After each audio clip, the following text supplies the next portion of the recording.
we're not going to see that in nominal pensions because there will be indexation, but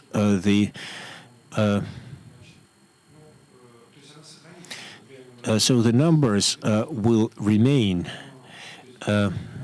It will still be 12,000 rubles, but if we have problems in the economy and we cannot afford indexation, then it is going to have less value. To be able to make more than 12,000, one has to think about personal savings. The government, to be able to keep this level of pensions, also has to accumulate some pension funds. Today, citizens are given a choice. Every citizen has to understand whether the government for 30 years, with all the demographic challenges, would be able to provide indexation of pensions. And the other option is to go for the savings part and hope that the market would be so high that it would take care of inflation and be higher than that. An average citizen is supposed to make that choice. It's a very difficult question even for a professional. I was very upset that citizens had to face that choice. I think it would be more appropriate if everybody kept the cumulative part. But today we are giving them this choice when they cannot make it an informed choice. There's insufficient information. The financial organizations which take our deposits or issue loans or sell us shares, they always know more than we do. So it's somewhat of a trick. Sometimes it's a deception because financial organizations earn money off that. We have to overcome that through education and through use of specialized consumer rights organizations. This is a way to help everyone. We could create legal firms, but then not everybody would go there. But not-for-profit organizations, consumer societies, they can be helpful to very many people, and we have to support them. Within the project, we are beginning to support non-government-owned organizations. A mystery shopping method is used. We and public organizations go to banks and see, acting as customers. So yes, we try to use this mystery shopping technology. We see that out of 10 top banks, not all of them provide sufficient information, appropriate information, or exact information. We hope that this is going to become an issue for the regulators. We're focused on the young people. What do you think you could advise to a 20-year-old?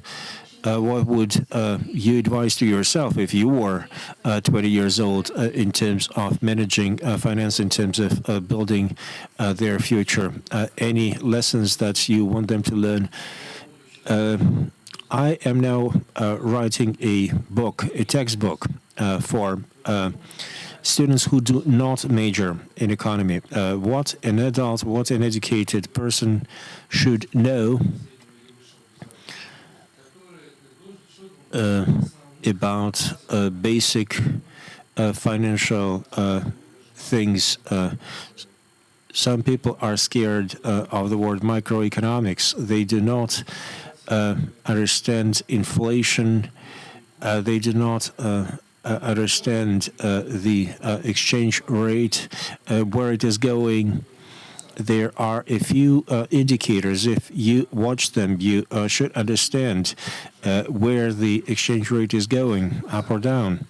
There are certain simple things which are a must-have.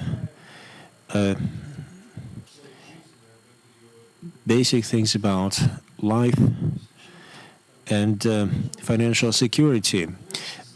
Those things have to be learned. It will be a small book, but I am going to cover all the basic things.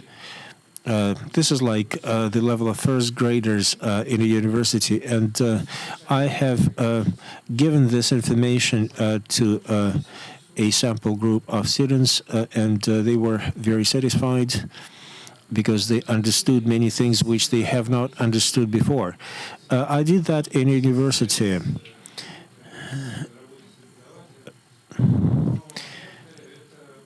I have done it as a pilot, working on the book, and I was interested in getting their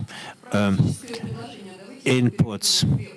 Do you want to put that book on the web? Well, I still don't have time to finish it completely.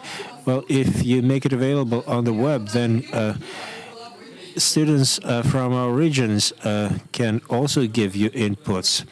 Well, the things in my book are generally known things, basic things, and every professor of economics knows them, but they have to be presented in a simple way so that people do not get confused.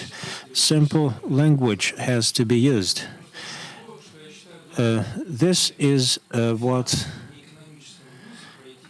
has to be taught in every school which does not specialize in economics.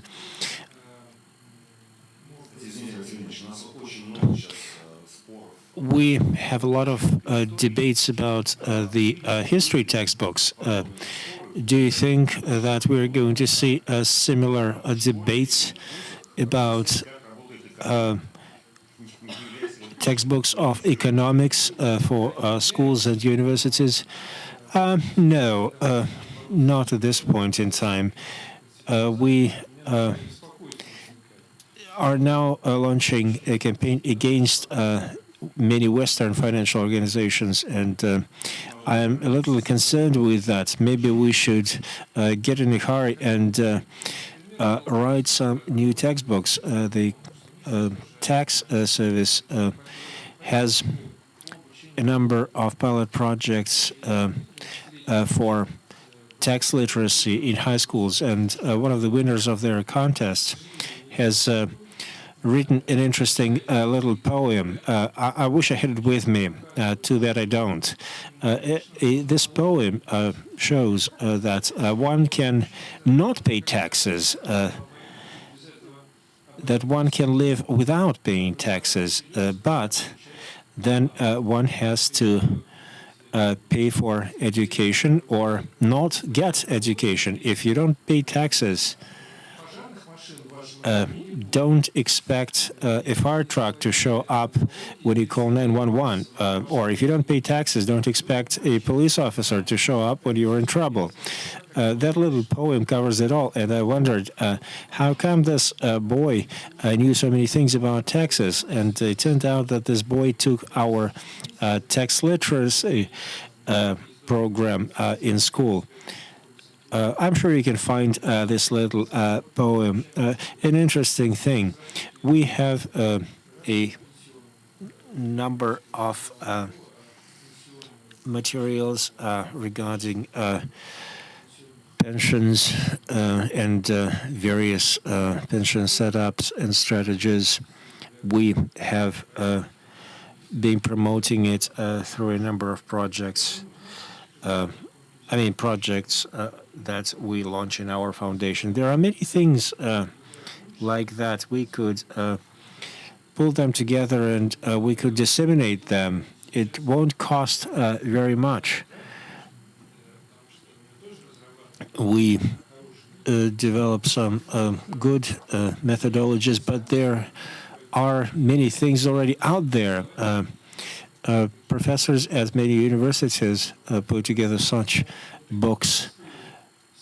Simple things like this could be very helpful for the young.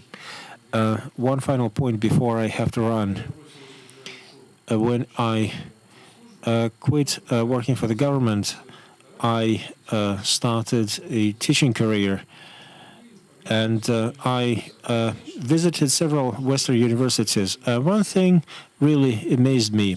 Any university provides additional training to adults on any subject. There are courses in very different formats, 1 week to 6 months or a full year.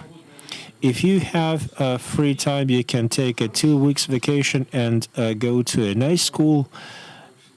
There will be a good group of people which will take classes in a certain subject. If you want to learn how to manage shares, if you want to learn about management, if you want to learn to negotiate, even if you know languages, you still have to have certain skills to be good at negotiations.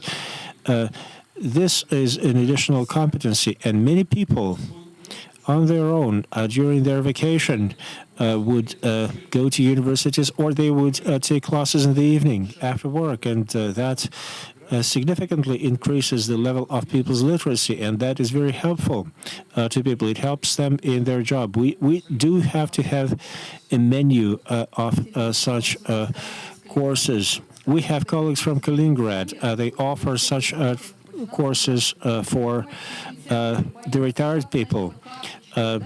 When retired people come to them, they first are afraid of everything. They don't even know how to use their credit cards or debit cards.